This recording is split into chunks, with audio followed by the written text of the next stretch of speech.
Welcome to Beans and Breakdowns, a podcast dedicated to bridging the gap between specialty coffee and the heavy music community. On this episode, I'm joined by Chaney Crabb, vocalist for the band Entheos. So grab a fresh cup of coffee and wake the fuck up!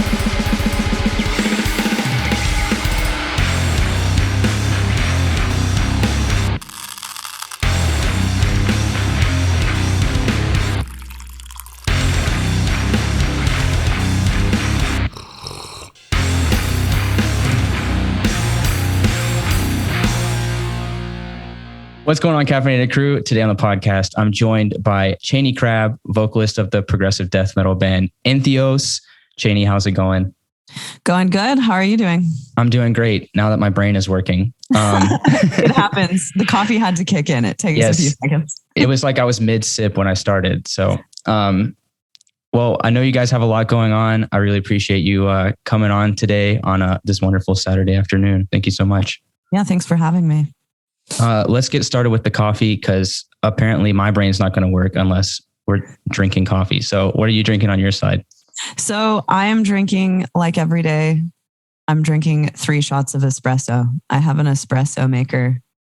Naveen, actually my fiance for my birthday last year, got me a really sick grinder, coffee grinder, and a really sick espresso maker. And that's just what I've been rolling on for the past 6 months at this point.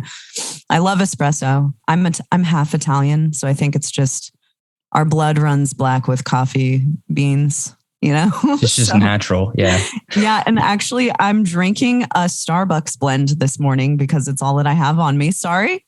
I'm sorry if that's it's okay. But whatever. I like Starbucks sometimes, man. There's no judgment. Listen, this is a no judgment zone. Okay. Coffee is coffee. You can like what you like. Same with music. Okay. No judgment.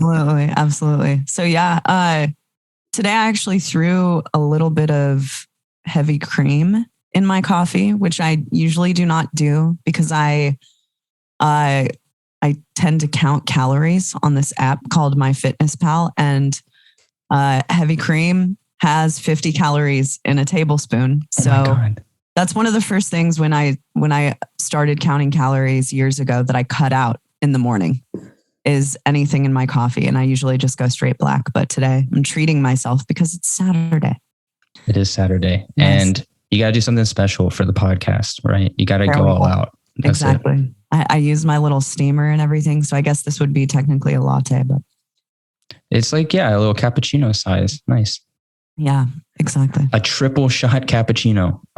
That's a doozy. What is the machine, if you don't mind me asking? Do you happen to know? I have no idea. It's okay. Don't worry about it. It's a sick machine. Yeah, that's cool. I don't know. Whatever it is, it makes really good espresso. And Naveen and I, when we have friends over, that without fail, we show them our machine, hook them up with some espresso. Everyone seems to love it, whatever it is. Oh, yeah. So.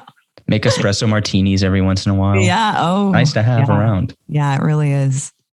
It really has changed my game though, because I love Turkish coffee. Mm-hmm. I am fine just drinking coffee out of a pot or drinking a pour over or which I guess is the same, but or a French press. I love all different kinds of coffee, but the espresso is kind of the best bang for your buck, I think, in the morning. Mm-hmm. You don't have to drink very much to get that coffee pizzazz. Yeah. It's like a instant concentrated just dose and then you're good. Exactly. Which I drink probably, 3 of these a day. So that's quite a lot, but that's fine. Like I said, I'm Italian. I mean, I'll run into other Italians. My brother-in-law's mom is Italian. And when we met, we both ordered coffee after dinner, or I think we both ordered 2 shots of espresso after dinner. And we were like, oh, it's the Italian thing, right? Mm-hmm. Whereas so many people I know will not drink coffee after dinner with dessert. But to me, that's just the epitome of classy dessert, delicious dessert accompaniment is coffee. I agree. I think so I'm not a huge espresso person. I'm very American in my coffee taste, very third wave. So I drink manual drip, like a pour over twice a day. which I guess is basically the same as 3 espressos a day. But I have started drinking coffee later at night every once in a while if I have a lot going on, or if I feel like I've just been really anxious, or, I feel off. I'll have a cup of coffee like 8 or 9, and it kind of pushes me through. I don't stay up too late. So Same. I think it's like an American thing that we don't drink coffee at night because it's like, I need it first thing in the morning to get me started. Right. But it can be kind of like serotonin, like, it kind of smooths you out sometimes. I totally agree with that. And I'm not big. I don't like stopping the work just because nighttime has come. Mm-hmm. So I like the coffee boost in the morning, but I also like to be kind of laser focused on what I'm doing at night too. Mm-hmm. Because I'm not the type of person, not to say that I don't stop working and chill out some nights, but that I could work morning till I go to bed mm-hmm. every day. Like if I have it my way, that's what I'll do. So the coffee is a nice boost, like you said, in the nighttime to just kind of push you through the rest of the day, get everything done. And yeah, I've never really had a problem with not being able to sleep on it, but I could see how that would be a problem for some people. Like Naveen is very caffeine sensitive. Mm-hmm. And I don't think that he can really do coffee late at night because of that. But, I've also, we were just talking this morning, we've found the less carbs that we eat the day prior greatly affects how caffeine hits you the next day. So for me, if I don't eat a lot of carbs on the prior day, then the day I'm drinking coffee, I'll never feel super anxious. I'll never feel out of whack drinking coffee. Or how sometimes you can drink a little too much caffeine and you'll feel off. Yeah. But I'm starting to think that directly correlates to the amount of carbs that I consume the day before. It's fascinating how all of those things work together to me. It is like a lot of food science just kind of baffles me, but yeah, I can totally see how diet, especially carbs, would affect like a caffeine kind of balance and things like that. So yeah, I got into fitness during the pandemic as well and stopped doing carbs. I went like pseudo paleo, I guess. Yeah, totally. And so caffeine for a while, I was drinking like 3 coffees a day. And that was like what I needed, because your caffeine intake is also like, if you adjust it for a certain amount of time, your body will expect it, so that when you don't have it, you feel like crap. Right. So that's kind of why I was doing 3 or 4 coffees a day when I was getting really into making coffee at home and all kinds of stuff. I was like, I think I need to cap it at 1 in the morning, 1 in the afternoon, because if I don't drink that amount every day, I'm going to feel horrible. Yeah, totally. And it's interesting because, caffeine is a drug, not in a negative way, but I do feel like there are people out there who don't view it that way. Mm-hmm. And it is important to pay attention to the way that caffeine is affecting your mood and your body, because I know that I myself have gotten just super panicky. There were days when I was in my early 20s, I would drink maybe 7 shots of espresso at a time. And after doing that for so many months, I just started to understand, oh, this is why I feel absolutely maniacal every single day, why I'm experiencing panic way more than I ever have before in my life. And it's really important to pay attention to that and balance it out, because it is a drug, though I do think that it's a beneficial drug when used in the right way. But that's really what you have to come to, is how do I use this in the right way for it to be beneficial for me? Most definitely. Everything in moderation. That's Absolutely. what I tell everyone. Absolutely. I am drinking today a coffee from Detour Coffee Roasters. I had Hambone, like I was saying earlier. He runs Major Treat and Town Barber in Toronto. Shout out to Hambone. He uses Detour and was making me want to try some. I haven't had some in a while. So this is Banko Gotiti from Ethiopia.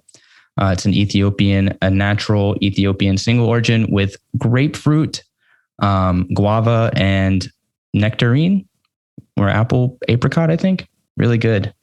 Yeah, good. Something that I find interesting about a lot of the new,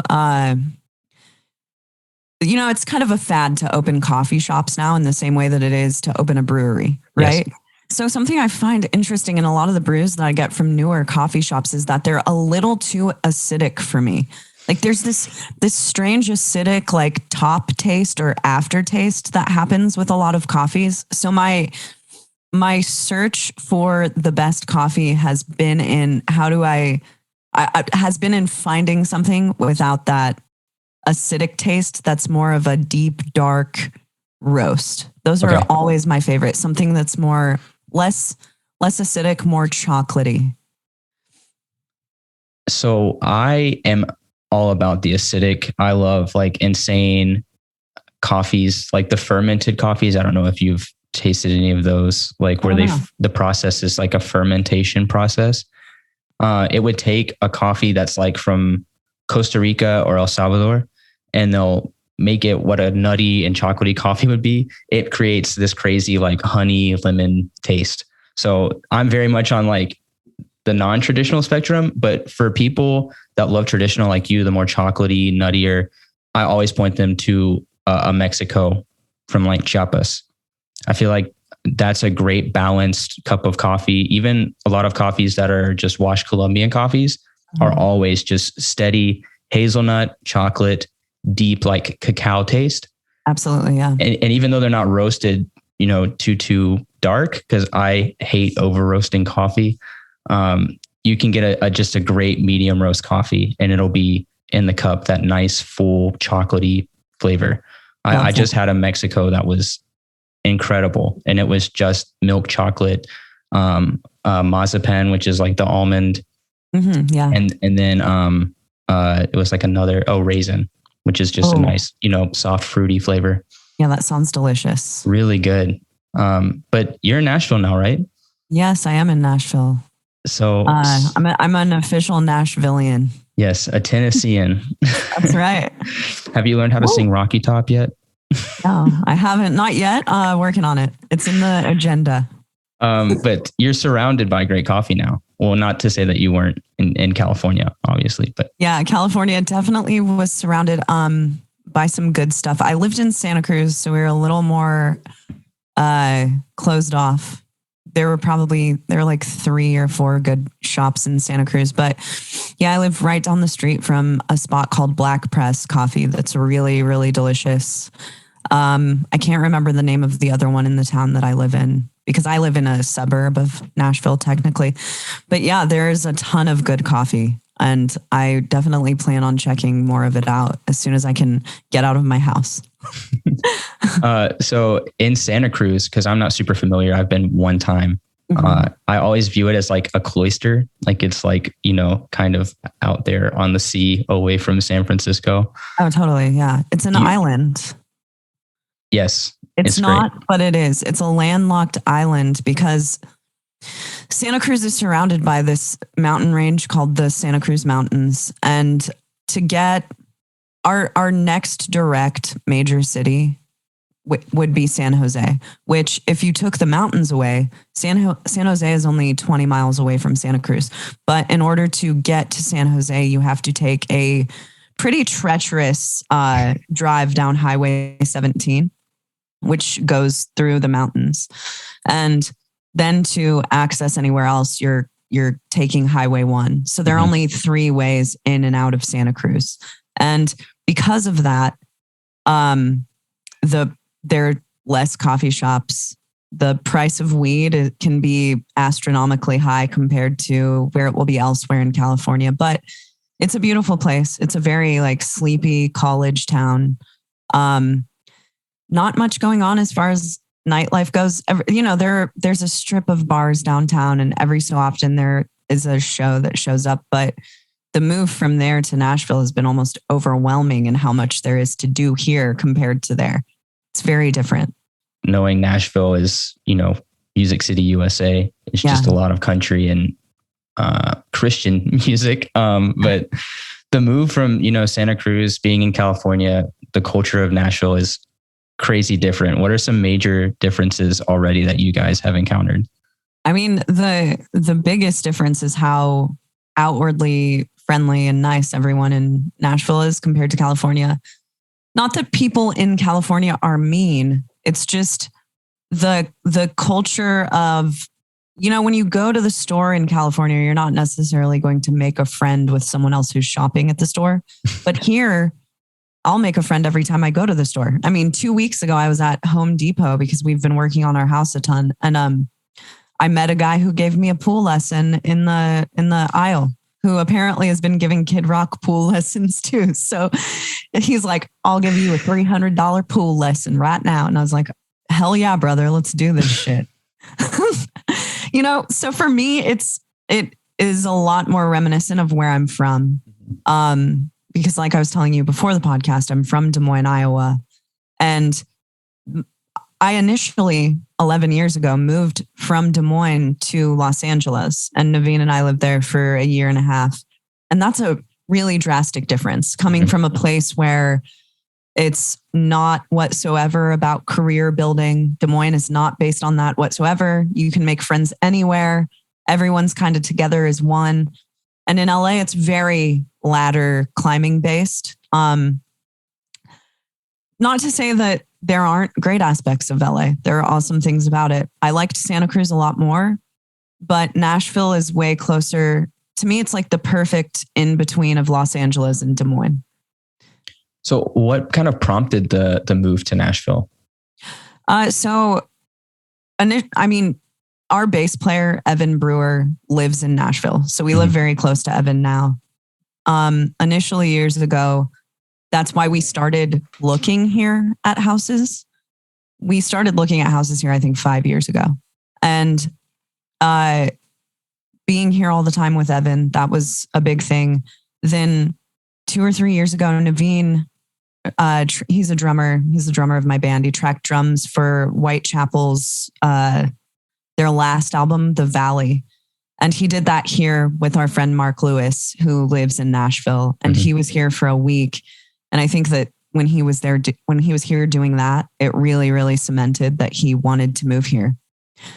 So when we had the opportunity to buy a house, this is where we wanted to go.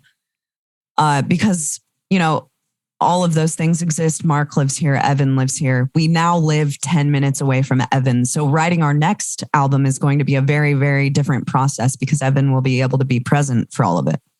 But beyond that, we have a ton of friends here. Our old guitar player, Malcolm Pugh, lives here. In Fury, there are a ton of bands based here. It is a country city very much, but the metal population is rising greatly. And having all of that here, as well as it just being a cool place to live in the middle of the country that's easily accessible to tours and shows. And we're now closer to where I'm from.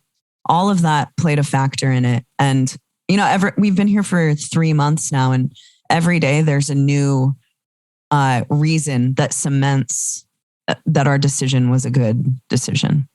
That's awesome. I'm really happy that you guys are enjoying the Nashville life, because Nashville is one of my favorite cities just to visit, but I always find something new and some kind of treasure. So living there must be just a crazy cool adventure. Oh, it's awesome. And it's really cool for Naveen and I as well, because in Santa Cruz, he's from Santa Cruz. So I don't know that he really had the inspiration to go out and seek out new things about Santa Cruz. But here we're truly on an adventure together, and we're finding out about all of these crazy new things together. And it's really exciting and fun. And everyone loves visiting Nashville. So our families, his family's already been out for a week. My family is coming out next week for a week. Everyone wants to come and visit us, which wasn't always the case in Santa Cruz. So it's awesome. I mean, I cannot complain. You got to take the whole fam to a honky tonk. That's the absolutely. That's the mission. The minute our families get here, we go down to Broadway and we show them the craziness of Nashville. Country bar hop. Yeah, exactly. We love doing that. I mean, yeah. I even being a metalhead and an honest hardcore kid. I always talk to people that are from the South, and they're always like, well, I really just love country music. And I'm like, there's something weird about this. Why is country music so good? Everyone loves country music, but I know. I love country music. But everyone's ashamed of admitting it. That is funny. I've never been ashamed of it. But it's kind of like metal. There's so many different genres within country. So most of the time, I think that when people who maybe are only exposed to metal are talking about country and how they hate it, they're referring to pop country, which is super annoying. I get it. Pop country is not my favorite kind either. But if you get into like outlaw country and like Waylon Jennings and start listening to George Jones and all of that stuff, then I think that there is something to enjoy there for everyone. I love scumbag country like that, like the Outlaws, like Dude, absolutely. Haggard, Waylon, Jimmy, what's his name? Willie Nelson. Oh yeah. Dude, totally. It's like if I go see a country band, I want to see the band where the lead singer is a heavy, raspy smoker. And he's like smoking a cigarette on stage and putting it in his guitar while he's like, singing kind of bluesy country. That's what I want to hear. That's great. Yeah. Even younger bands, I'm on a big Midland kick, and those dudes are like in their 30s, I guess, but they're playing that old 70s like diva country. Oh, that's sick. Midland, you said? Midland, yeah, they're from Austin. Oh, sick. I'll check it out. Yeah, incredible band. Everything that they've been putting out, I'm like, this is the greatest country music in the past 10 years. Well, that's awesome. I'm excited to hear it. Yeah, they're really, really great. You guys have been tracking and recording a new album. And is it ready for release? Is it going to be out before the tour? No, it's not. Oh, sorry. Go ahead. No. I'm on coffee, man. I'm ready. I'm the best. I like that you do a little water palate cleanser in between. Yeah, you got to wash it out. Totally. Especially with espresso. I don't know how you're just going after that cappuccino with nothing to rinse. So you guys are in the middle of producing a new album. Yeah.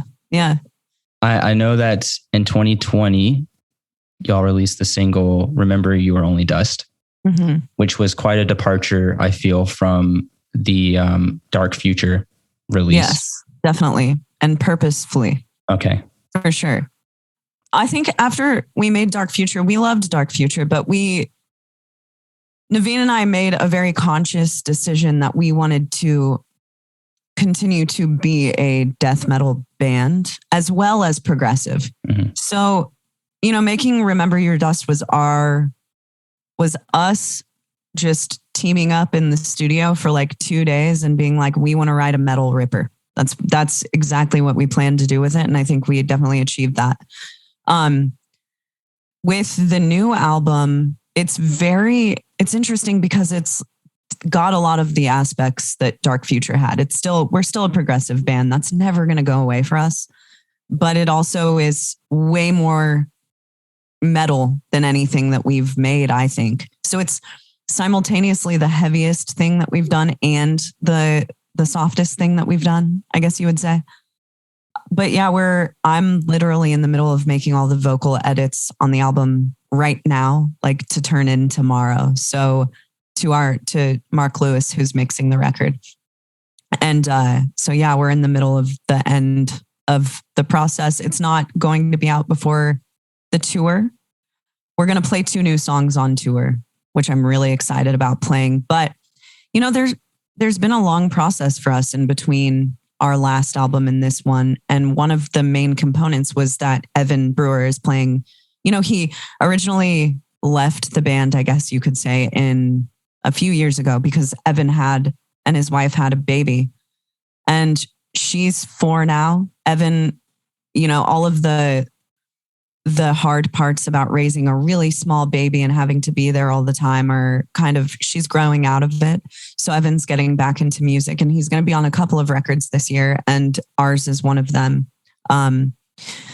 So that was a huge component. And then last year I got into a pretty bad accident, which set the album off on, we had to put it off for a little while.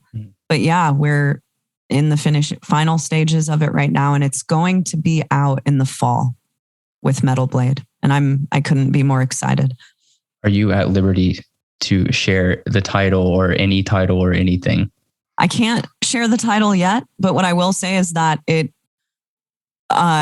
very focused on time and feeling like you're running out of time and death and, wanting to, just wondering if the memory that you will leave behind is what you want, and kind of coming to terms with the fact that we will all die. That's existential. Yes, absolutely. That's all of my lyrics. No matter what I try to do, my lyrics always end up being a sort of like journaling of existential dread, I guess. Super positive. Yeah. In a positive way. Because, it's good. Yeah. It's like a cathartic, like getting these feelings, like processing feelings, but openly through your art. Absolutely. And I think that they're feelings that we all have, especially the older that we grow. I'm in my 30s. I feel like time is slipping from me to a certain degree, because sometimes I'll stop and think, wow, I have pretty much lived out a third of my life. That's where I'm at. And that can be super scary, but it can also be really positive, because every year I feel like I become more of the person who I want to be. But at the same time, there's so many things that I want to achieve in this life, just like anyone else, that a lot of the time I just feel like, or I just wonder if I'm going to have the time to do everything that I want to do. And that's really what it's about. Yeah, that very much resonates with, I'm sure, what a lot of us have felt, losing almost 2 years of our lives in the pandemic. And yeah. I was talking with Kim Song from the band Mol, and they released a new album, and it was November of 2021. They released Diorama, and that's very much a theme, was like an existential kind of like, be where you are now, be present with the people that are around you, because their last album was very much about, realizing life is not infinite, it's finite. Right.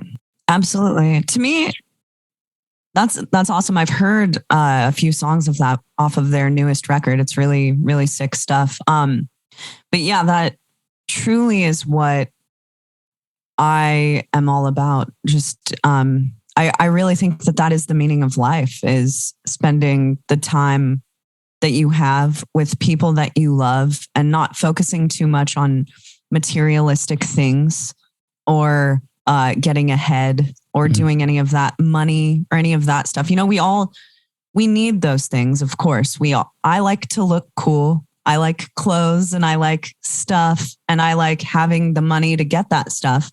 But at the end of the day, I realized that is something that I could totally do without. I don't need most of the things that I have.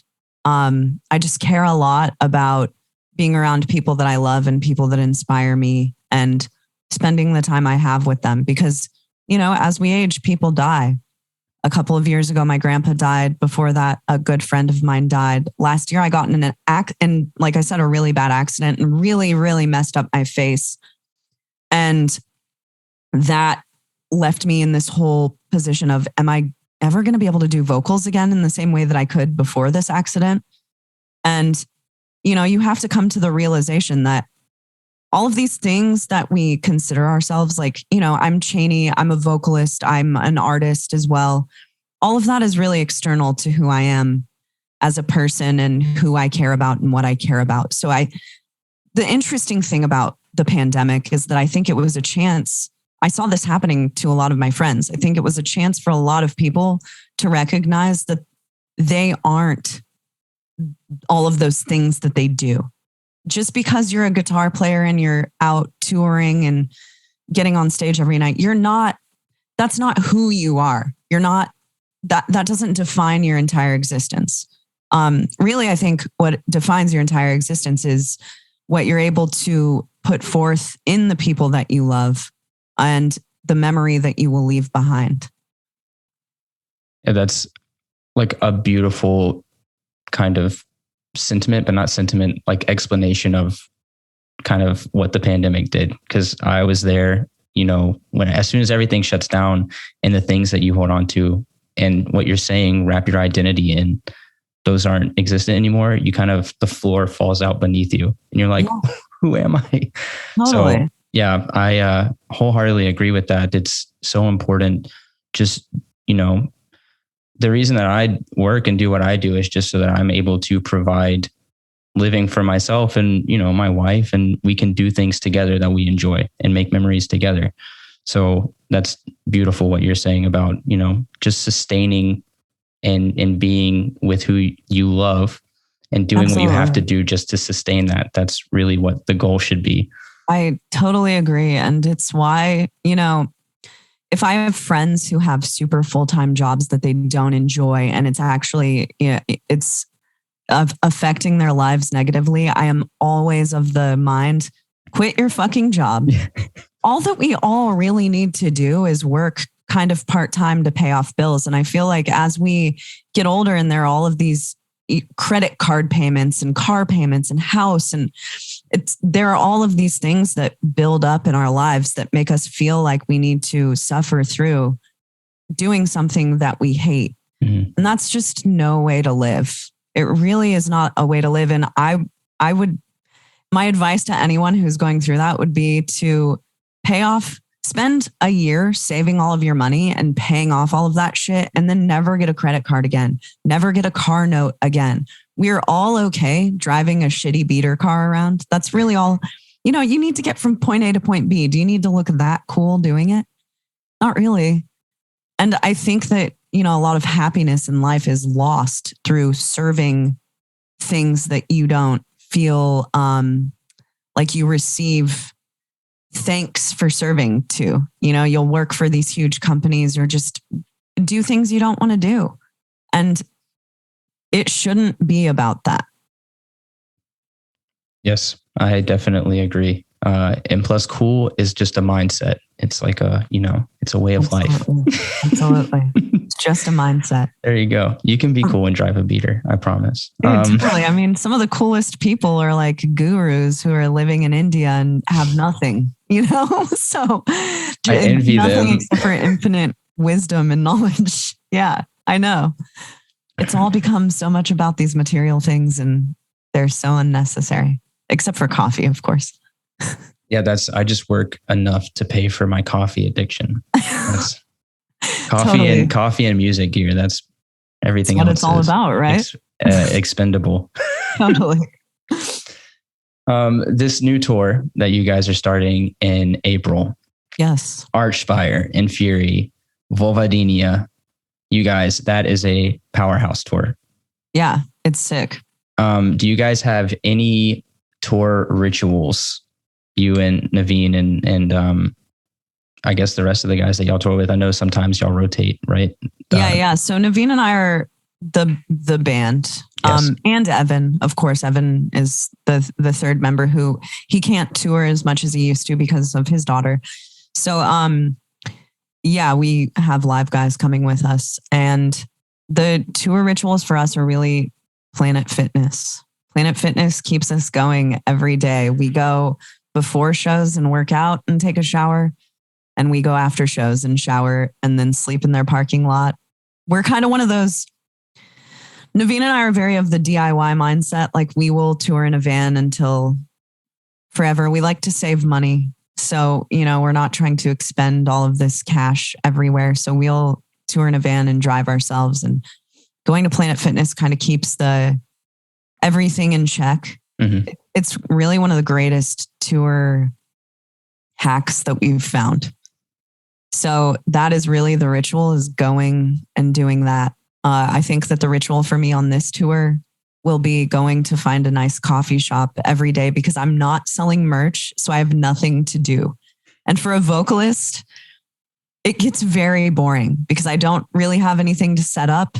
Naveen sets up my in-ears and everything, and I just feel kind of like a nuisance standing around the venue and bothering everyone while they're all trying to get ready for the show. So I'm going to try to seek out a bunch of awesome coffee shops along the way this time.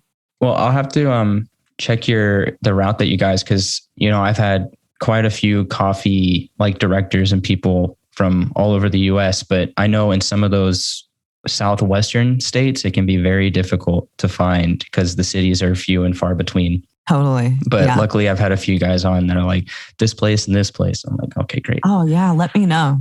What is your favorite part of touring? Oh my God. I love playing shows.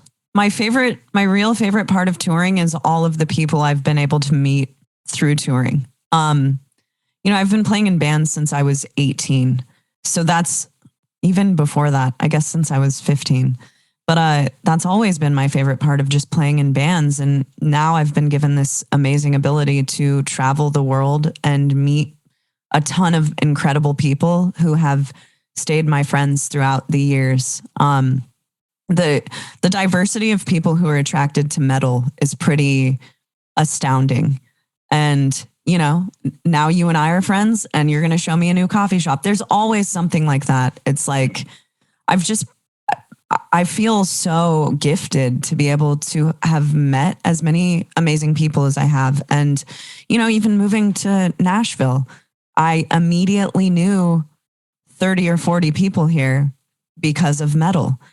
It's like being in this little club that not many people in the world know about. And we may not agree on other things, but we all agree that we love heavy music. Right. And we all understand, what the weird thing that other people don't understand. So that's really like the number one thing. Playing shows is obviously fantastic. And I love the at-home creative process. I live for that. But yeah, meeting people has been such an amazing experience. I definitely agree. Being at a show is insanity, like compared to listening to a metal record. Totally.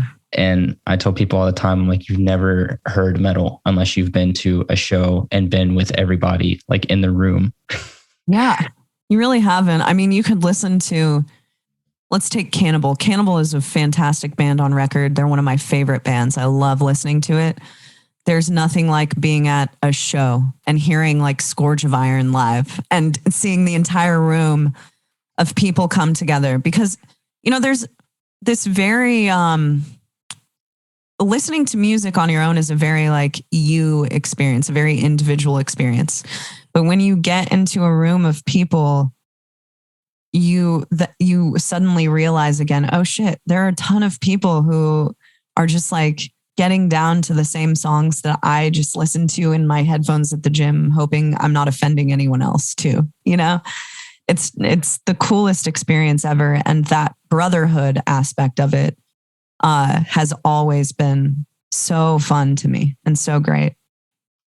Yeah, I've always felt at home, starting with local shows and then even going to larger shows here in Montreal. It's a bit of an adjustment, but as soon as you kind of get the vibe and everybody's like, oh, hey, like, how's it going? Introducing, buying people beers. Totally. It's great. Well, Chaney, this has been such a great time. I'm super excited to see you guys here in May. That tour is going to be incredible. And I really hope that, starting touring again, everything goes really smooth, especially now that it's easier to come to Canada. Yes. I've been scared for the last 6 months that we would not get into Canada, but I'm starting to see a bunch of my friends make it through. And every time I'm like, fuck yeah, another one through. We're going to do this because I got a DUI when I was 19 years old. So I was banned from coming into Canada for the first 4 or 5 years of my band.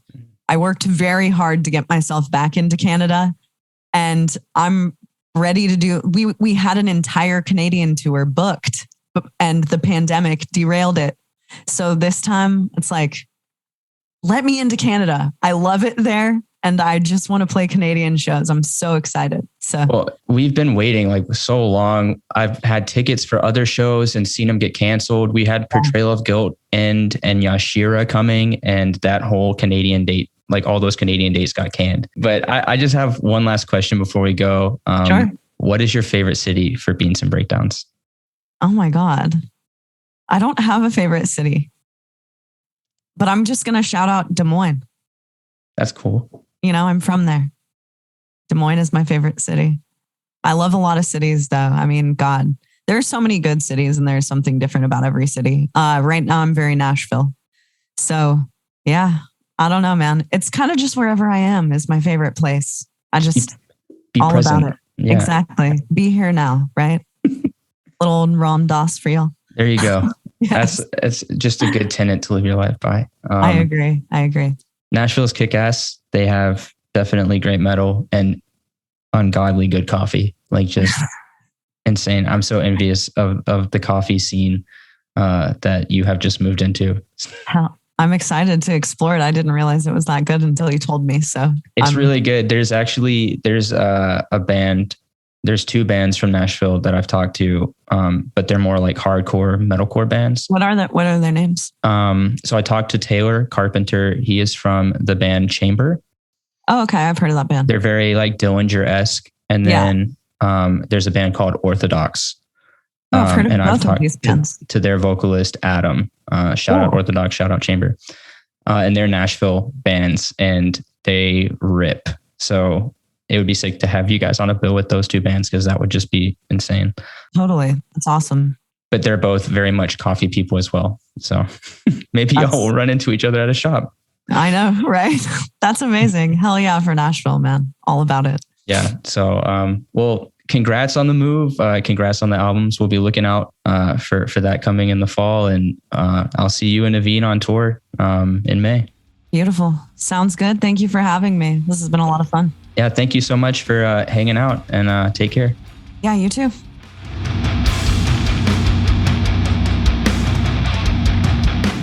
Thanks for listening to this episode of Beans and Breakdowns.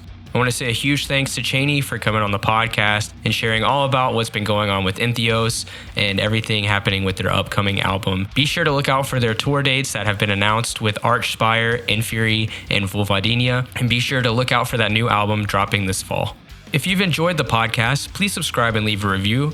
You can also find out more information about the podcast by following us on Instagram at Beans and Breakdowns and on the web at beansandbreakdowns.com. Until next week, stay caffeinated and wake the fuck up.